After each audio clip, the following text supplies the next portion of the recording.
Hi, this is Dr. Frank Layman. I want to thank you for joining me and welcome you. Today I'm going to be talking about transitions. Transitions in our lives are going to come about. There's not anything we can do to prevent that, so we have to be prepared for it. In our whole journey of our life, we often think of all the good times to come, but we're not prepared for the storms we're going to face.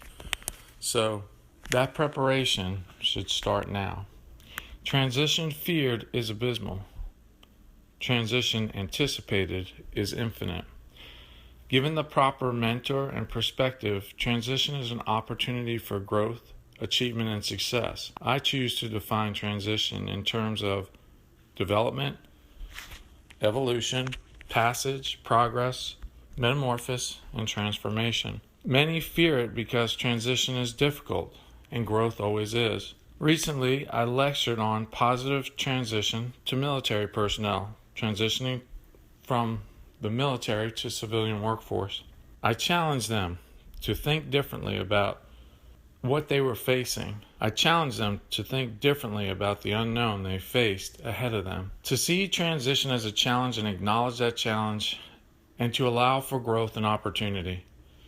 To go out with enthusiasm, a plan, an adaptable mindset. Yes, enthusiasm. Sometimes we have to self-motivate.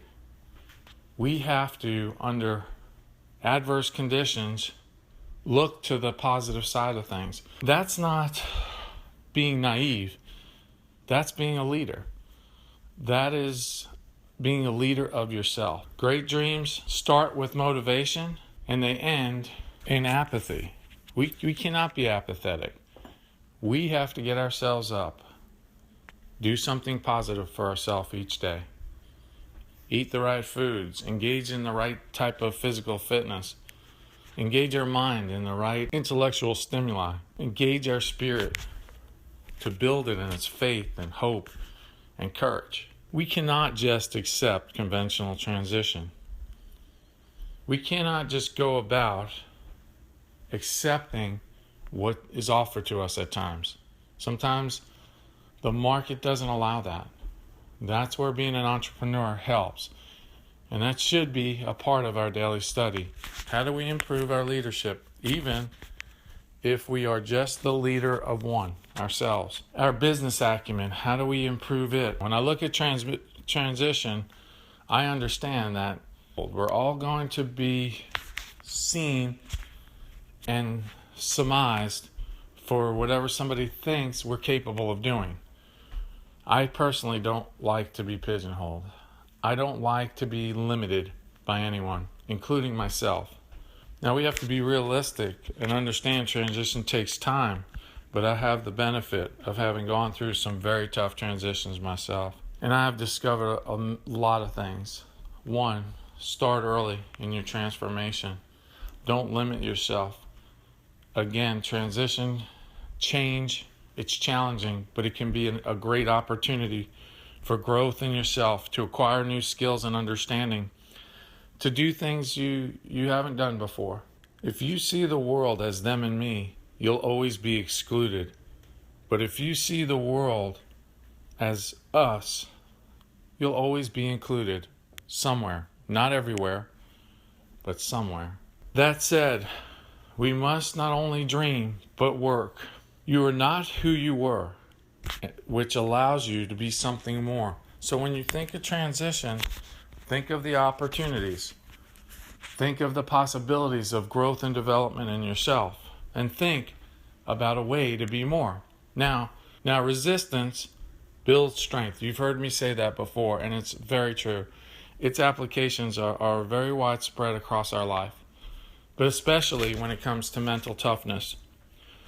I like the way Friedrich Nietzsche says it.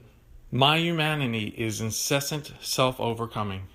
My humanity is incessant self-overcoming. No matter the transition you face now or in the future, prepare yourself daily, because they are coming and they don't stop. It's like standing at the shore and meeting waves. You have to be ready to face the relentless surf with a mindful intent, and you will either struggle against it or you'll learn to play in it. That's the choice. And I'm hoping and counting that you will make the right choice for your life. Don't let your ego isolate you from people and organizations that can help you. Out of pride, we sometimes make the wrong decisions not to seek help. I want you to be self-reliant. Yes, definitely. Read what I talk about with Kierkegaard and Emerson. I want you to fight for self-reliance, but not out of pride. That's a technique to build mettle. That's a technique to build self-efficacy and your mental toughness. I want you to be self-reliant, but I also want you to be capable of networking and reaching out to others. I want you to seek positive social connectedness. It's part of a coping mechanism that steels us up in hard times. But it's also part of the approach that is going to make the you of today better tomorrow. It is a complex tightrope, but becoming skilled in these areas can make all the difference of whether or not you're going to fall as you move forward, or whether or not you're going to hang on, move forward, and achieve your goals. Finally, don't let anyone restrict you as you look at your opportunities. Be confident in your skills. Know skills development, that acumen you're going to build every day. Don't let the critics dictate your dreams. Many dreams are symbolic and at the same time real, because reality is shaped by belief and perception. There are many lessons in transition. One is improving self-efficacy.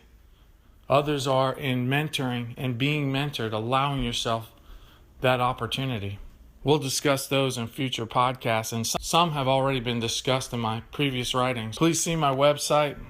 Look on Amazon for my book, Success Through Logical Thinking, and look for my upcoming books that will be out this fall. Thank you.